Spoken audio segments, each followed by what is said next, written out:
Hey, good morning, Aries. Oops.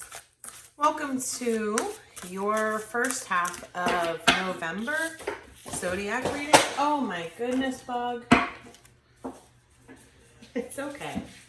It's okay. All right. What do my Aries have coming to them in terms of energy for the first 2 weeks of November? The Fool. Clarified by the Nine of Swords.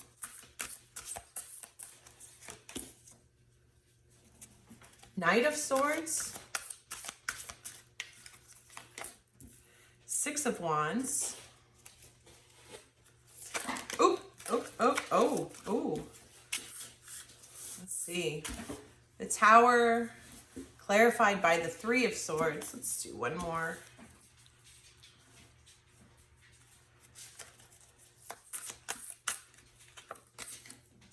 Page of Wands.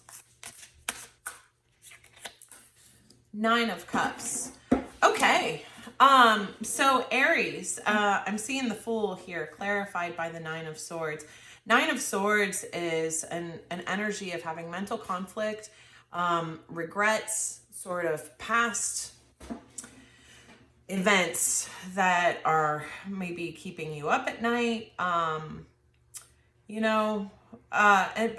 that's clarifying the Fool. So it looks like you've had a past situation that has been really painful. Whether or not that's a relationship, a job, whatever the case may be, but there was some situation that you're kind of coming out of, and you're looking here to take a leap of faith. The Knight of Swords, clarified by the Six of Wands. The Knight of Swords can be like a hasty action. Hey, you guys, quit. Knight of Swords can be a hasty action, and the Six of Wands clarifying it is that is victory. So this is about some sort of quick or hasty action taken towards achieving some kind of victory here.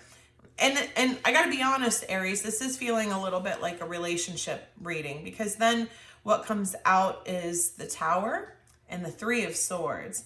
So I got to be honest, it almost looks like there was some sort of a relationship here that it ended.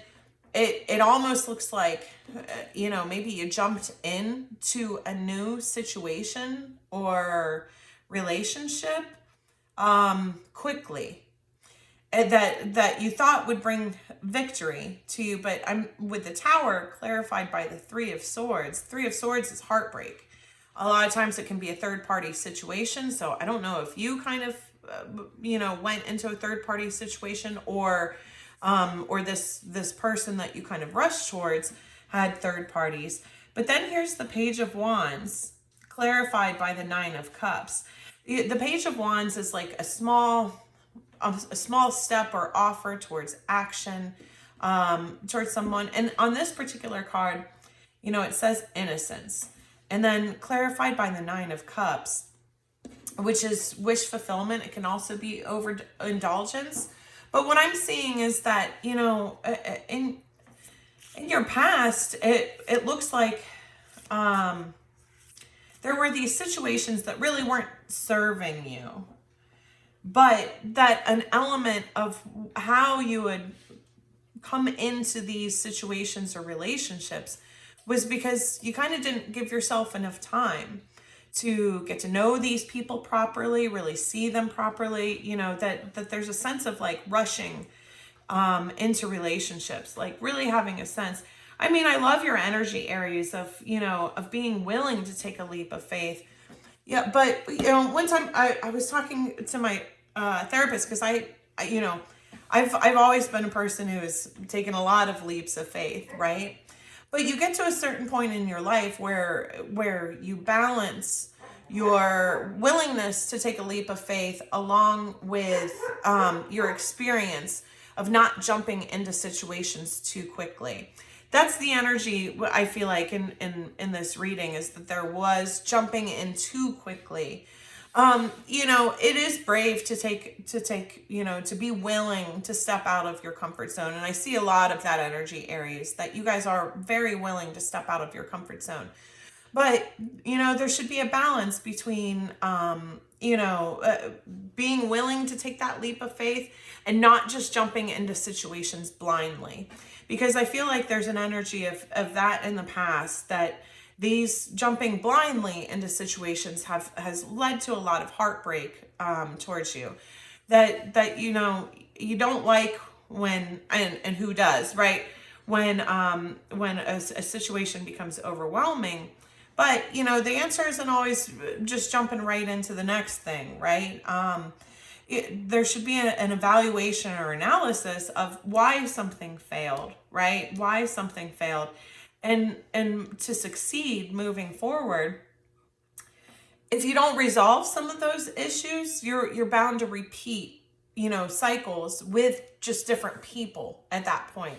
You know, I mentioned in the reading yesterday that we always have that people cross our paths, come, you know, connect with us in our lives to teach us things, right? It doesn't necessarily mean that relationship is going to last forever, but there's always value in learning if we're self-aware enough, right, to take from that.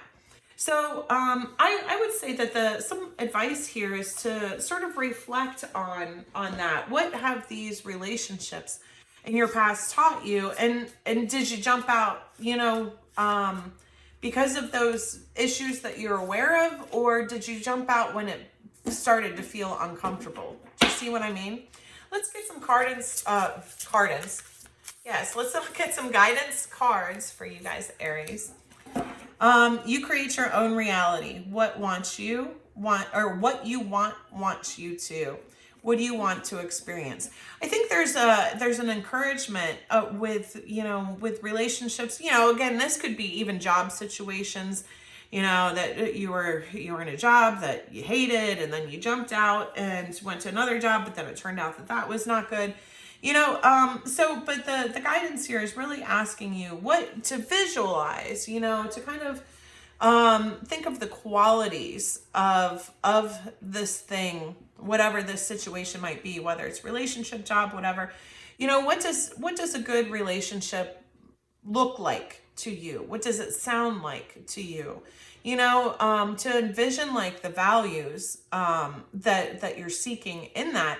And then ask yourself these people and interactions that you had, when you connected with them, was it based on those values that you're looking for in the relationship? Or did you kind of meet the person and then kind of hope that they would mold to those values? Do you see what I mean? Let's get one more.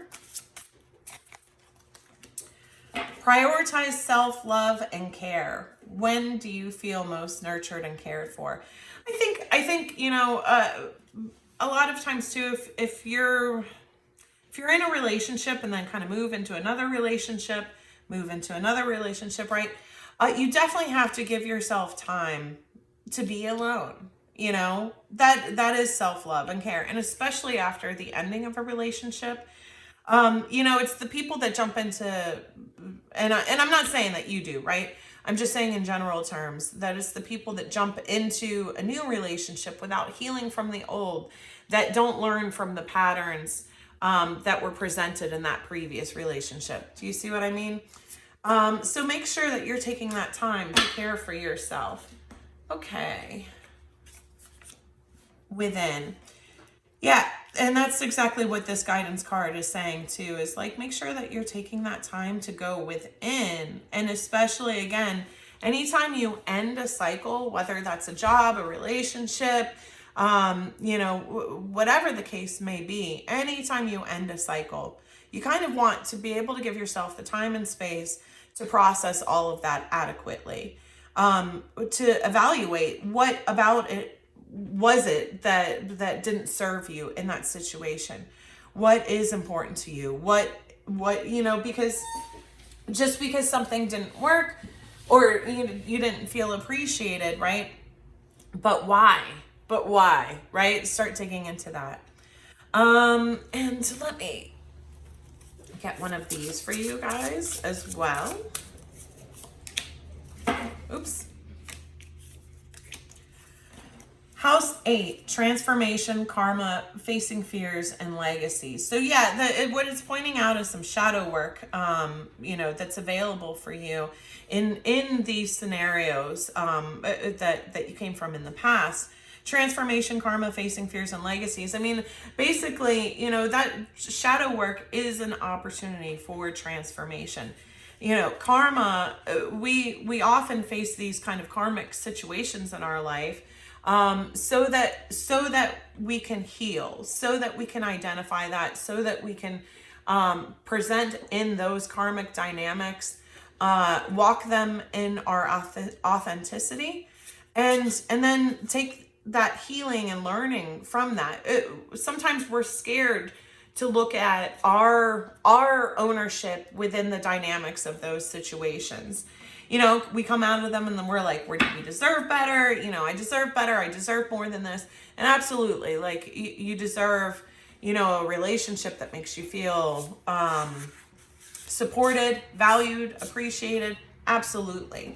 But when we don't face our shadows in those dynamics and, kind of evaluating what attracted us into that dynamic, as well as how did we interact with it? Did we take the learning that we need? Because that's how you complete and close that karmic cycle, is by fully facing and evaluating that for yourself. Again, as well as owning your own kind of motives or desire or attraction towards these kind of situations. Does that make sense? Okay, I think that's all I've got for you guys, Aries. Have a great start to November. Thank you. Bye.